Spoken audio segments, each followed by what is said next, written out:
Mi nombre es Diego Vido Aguilera y en este videoreportaje hablaré sobre la evolución del lenguaje cinematográfico con el cine digital.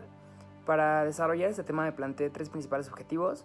El primero fue analizar los cambios que presentó el lenguaje cinematográfico con la llegada del cine digital. El segundo fue encontrar los modelos o propuestas que traen las plataformas de streaming, principalmente cuando producen material audiovisual. Y el tercero fue entrevistar a expertos para entender hacia dónde va el cine y qué nos espera a futuro. Para empezar, creo que es importante definir el lenguaje cinematográfico, que se volvió un pilar importantísimo para toda la producción audiovisual.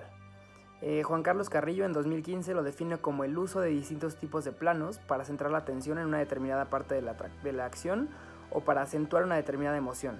Es también la manera de enfatizar una percepción utilizando un tipo de ángulo, favorecer la narración con algún movimiento de cámara y dar continuidad y sentido a través de la articulación de un plano con relación a otro, valiéndose del montaje. En palabras más simples, es la forma en la que elaboras un producto audiovisual para que el espectador lo entienda lo que quieres decir. Es uno de los elementos más importantes para lograr que un producto audiovisual sea de calidad. El cine ha evolucionado en muchos sentidos y en los últimos años, desde su soporte que pasó del celuloide a lo digital, y también cambió la velocidad de la trama, los temas de las historias, la manera de escribir guiones, entre otros cambios. La pregunta aquí es, ¿el lenguaje cinematográfico cambió? Entrevisté a Pedro Armendáriz, director de una casa productora en la Ciudad de México, llamada García Bros, para conocer un poco más sobre este tema. ¿Cómo definiría el lenguaje cinematográfico? El lenguaje cinematográfico es la forma en que uno filma algo para que el espectador lo entienda y capte lo que quieres decir. ¿Crees que este lenguaje cambió a raíz del cine digital? No, porque digital o no digital, tú sigues necesitando tener un lenguaje cinematográfico para poder transmitir lo que quieres decir. Con la llegada de las plataformas de streaming como Netflix, Amazon Prime, entre otras, el cine tuvo un cambio tanto como industria, o sea, en su producción, como en su consumo.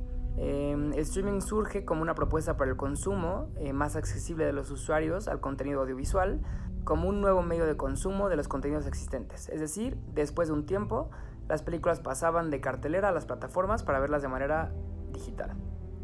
Recientemente, dichas plataformas comenzaron a producir su propio contenido y crearon películas y series sin tener que depender de las producciones de la industria cinematográfica. La pregunta aquí es, ¿qué cambios involucra esta nueva era de streaming? Entrevisté a Andrea González, que es Consumer Planning en Diageo México, y a Gilberto Oviedo, que es director de planeación estratégica para una agencia publicitaria llamada La Doble Vida, para profundizar un poco más sobre este tema.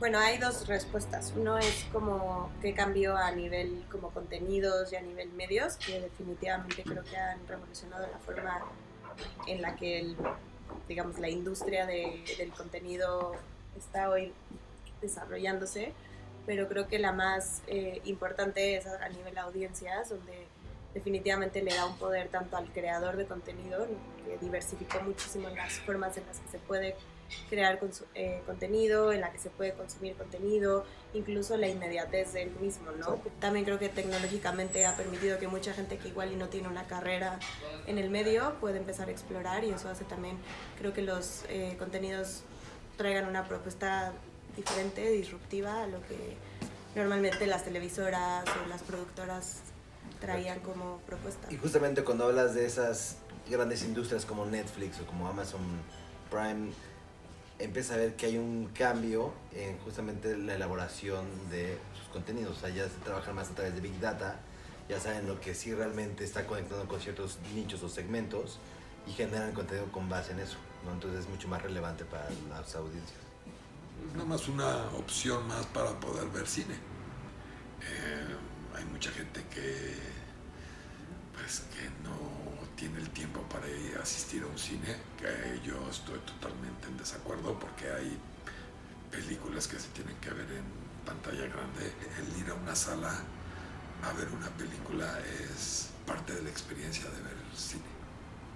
Pero es también importante tener nuevas formas o formas distintas de poder acceder a cine que de otra manera no verías, porque hay muchas películas que si no es por los famosos streamings no las verías. Mira, una de las cosas que yo critico con que haya más opciones del cine es que ahora cualquiera hace una película, y creo que antes que te tardabas mucho tiempo y que tenías que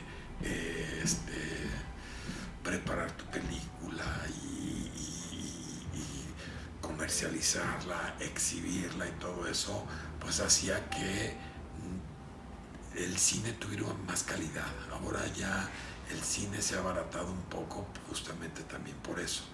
Que digo, no es culpa de las nuevas plataformas, sino es culpa de que hay más gente que se quiere dedicar a esto y de alguna forma pues las películas no están tan redondas. Ahora ya puedes hacer una película con un celular, la puedes subir a las redes y la ve la gente. Digo que no está mal, pero creo que se ha abaratado la profesión de cineasta. Ambas entrevistas coinciden en que las plataformas de streaming han facilitado el acceso de los contenidos audiovisuales a las audiencias. Aquí podemos ver el parteaguas dentro de las diferentes profesiones. Por un lado, Andrea y Gilberto, que se dedican a publicidad y marketing, ven dichas plataformas como una diversificación positiva y una herramienta más para las audiencias de consumir más contenido, tanto a los productores para mejorar sus creaciones. Por el otro lado, la postura cinematográfica de Pedro tiene presente esta lucha entre las plataformas y la industria del cine como tal. Aunque considera que tiene algo positivo por la posibilidad anteriormente mencionada de consumir con mayor facilidad, cree que no son del todo fructíferas por el tema de la experiencia y de la calidad de los productos. Uno de los cambios más importantes que ha habido el cine es el storytelling, que Gwendolyn Ogle define en 2019 como el rol de un autor que construye la historia que una vez lista se presenta a una audiencia pasiva que la experimenta de manera subjetiva. El storyteller tradicional debe mantener un control artístico, así lo define Ogle. Actualmente se busca lograr un storytelling interactivo para enganchar mejor a las audiencias, que busca convertir a la audiencia en un usuario de una experiencia de espectáculos a través de compartir responsabilidades del autor al usuario. Ogle, en 2019 igual, dice que el storytelling interactivo incorpora la realidad virtual, la realidad aumentada, el cine, la interacción del hombre con las computadoras, el teatro e incluso la inteligencia artificial. Recurrí a los mismos expertos para profundizar un poco más en este tema.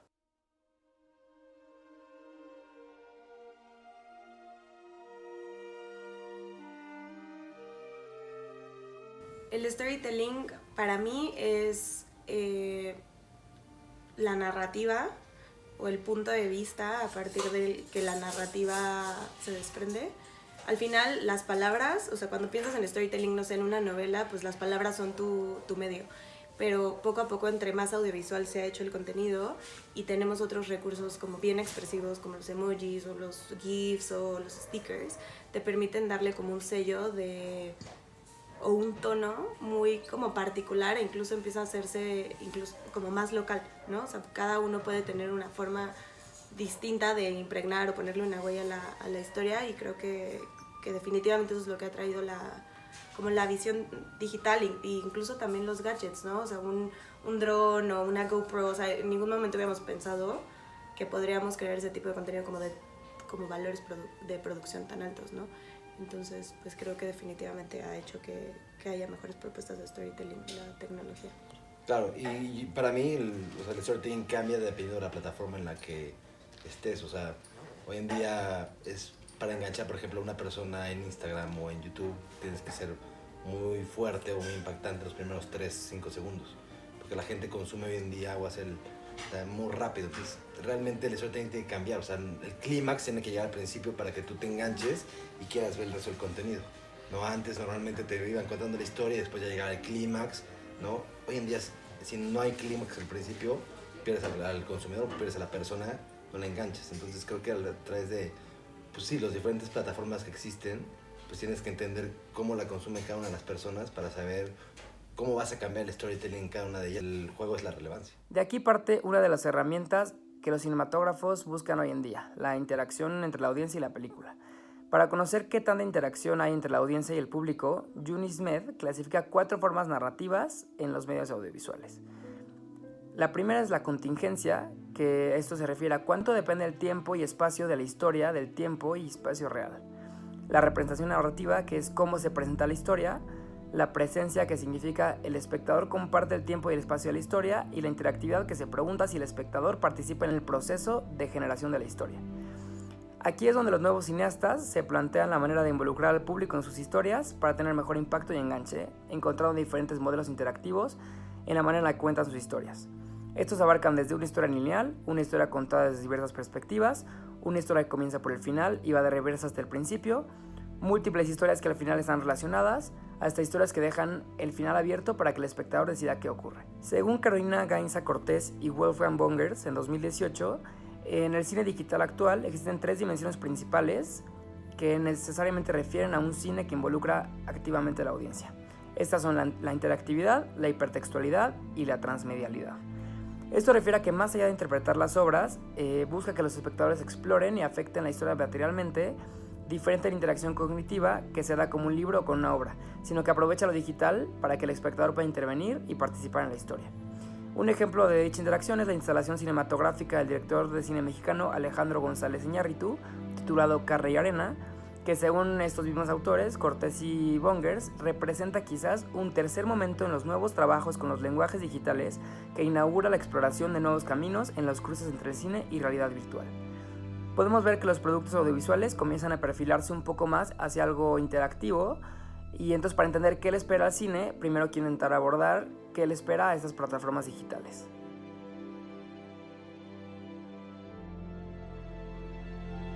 Yo creo que definitivamente van a ser los medios inmersivos. Ahorita estamos con realidades aumentadas, realidad virtual, pero creo que va a empezar a ser más como hacia adentro. O sea, me parece que antes era el medio hacia las audiencias y ahora eres tú como hacia adentro, donde vas a experimentar como una realidad más inmersiva, no sé, como mundos alternos. Me parece que eso es lo que viene para el futuro de los medios. Yo creo que para allá va. Coincido con los entrevistados con que el futuro va hacia o sea, hay una tendencia hacia lo interactivo, como pudimos ver en las entrevistas y en el reportaje, la línea que ha llevado, que sustenta que los autores y los investigadores de cine que la tendencia va hacia lo interactivo. Pero la pregunta que sigue surgiendo es ¿hacia dónde va el cine? Yo no sé si vayamos a encontrar más innovación en los medios. O sea, creo que hoy en día el smartphone es el medio principal donde hoy en día se va a concentrar la mayoría del contenido, pero el cine va a seguir siendo relevante. O sea, el cine no va a morir. Y para mí, mi punto de vista es, tú cuando vas al cine disfrutas una película es una experiencia totalmente diferente si la ves en casa o si la ves en un smartphone. Entonces creo que este tipo de medios va a seguir viviendo. TV on demand es justamente lo que hoy tiene mucha fuerza, pero no creo que tampoco existe una evolución tan fuerte en nuevos medios para consumir. Yo creo que van a ser los mismos medios, nada más con estímulos más reales. O sea que me parece que el medio se va a volver hiperrealista y no vas a poder distinguir entre lo que es falso y lo que es real. O sea, poco a poco vamos a empezar a sentirlo, o sea, va a ser más sensorial, y creo que eso es lo que va a hacer, o como yo lo veo, es lo que lo hace inmersivo, ¿no? Porque lo empiezas a sentir y empiezas a como convivir más con el contenido que a consumirlo. Que justo creo, o sea, hoy en día hay cines, creo que Cinépolis tiene una sala que ya es mucho más sensorial, que hay olores, que ya hay movimiento, pero tampoco ha sido la revolución, ¿sabes? O sea, es una experiencia más. Pero ya a mí me cuesta trabajo creer que ya de repente vas a poder tener, no sé, en tu smartphone vas a poder oler cosas o sentir temperaturas, ¿no? Cosas que realmente a lo mejor sí podrían evolucionar el contenido hoy en día, como lo vemos hoy en día. De la mano de la investigación junto con las entrevistas, podemos concluir que lo único constante es el cambio. El cine ha buscado abrirse camino dentro de este nuevo mundo digital y queda claro que el cine no perderá ante las plataformas de streaming, sino que seguirán conviviendo y produciendo contenido para que las audiencias lo consuman. Esto quiere decir que la experiencia cinematográfica siempre será distinta a la experiencia de consumir un producto audiovisual, como vimos con la entrevista de Pedro, que esta experiencia en casa es diferente y por eso el cine siempre perdurará como una experiencia. En cuanto a la industria cinematográfica, se van a seguir produciendo películas que, aunque directores justo como Pedro consideren que se abarata la calidad con este nuevo acceso a tanta tecnología, pero no podemos negar que gracias a estas mismas nuevas tecnologías se le brinda a cualquiera la oportunidad de crear un producto audiovisual independientemente de la calidad que presente o no. El cine está dispuesto a evolucionar y plantear nuevos modelos y herramientas para volverse más interactivo. Lo que queda es seguir elaborando cine de calidad para que nunca se pierda ese arte tan poderoso que nos acompaña y que tiene un gran impacto en nuestras vidas. Muchas gracias por su atención, mi nombre es Diego Oviedo y hasta aquí llega mi reportaje.